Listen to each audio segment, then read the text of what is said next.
అభిమాన నాయకుడు. దురదృష్టం ఆయన ఎమ్మెల్యేగా గెలవలేదు. కానీ అసలు ఎమ్మెల్యే అంటే ఎలా ఉండాలి అంటే నిత్యం ప్రజల మధ్య ఉండే సండ్ర వెంకట వీరయ్యలాగా ఉండాలి. అంత మంచి పేరు తెచ్చుకున్న మిత్రులు, ఆత్మీయుడు వెంకట వీరయ్య గారు. గౌరవనీయులు,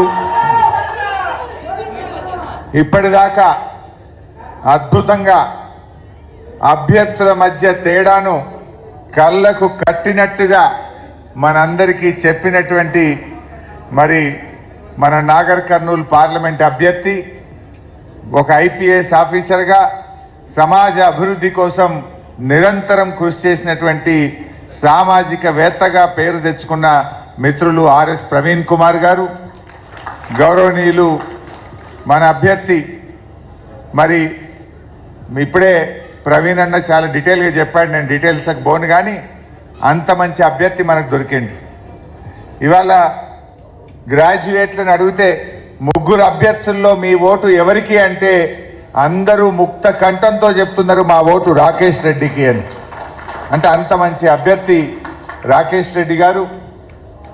పెద్దలు, గౌరవనీయులు, మన పార్లమెంటరీ పార్టీ నాయకులు, మన ఖమ్మం ఎంపీ గారు నామా నాగేశ్వరరావు గారు, శాసన మండలి సభ్యులు, జిల్లా అధ్యక్షులు తాత మధు గారు, అదేవిధంగా మిత్రులు పెద్ది సుదర్శన్ రెడ్డి గారు, వెంకటేశ్వర రెడ్డి గారు, రామ్మూర్తి గారు, మా మున్సిపల్ చైర్మన్ గారు పురుషోత్తం రెడ్డి గారు, మన సత్తుపల్లి నియోజకవర్గ ముఖ్య నాయకులకు, మా గ్రాడ్యుయేట్ సోదర సోదరీమణులకు, బీఆర్ఎస్ కుటుంబ సభ్యులకు, పత్రికా విలేకరులకు అందరికీ పేరు పేరున నమస్కారం తెలియజేస్తా ఉన్నా. మిత్రులారా, మీ అందరిని చూసిన తర్వాత నాకైతే నమ్మకం వచ్చింది.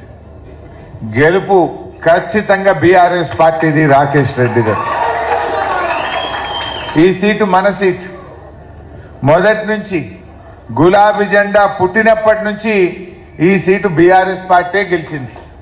అది దిలీప్ గారు కావచ్చు, పల్లా రాజేశ్వర రెడ్డి గారు కావచ్చు, రేపు రాకేష్ రెడ్డి గారు కావచ్చు. ఖచ్చితంగా ఈ సీటు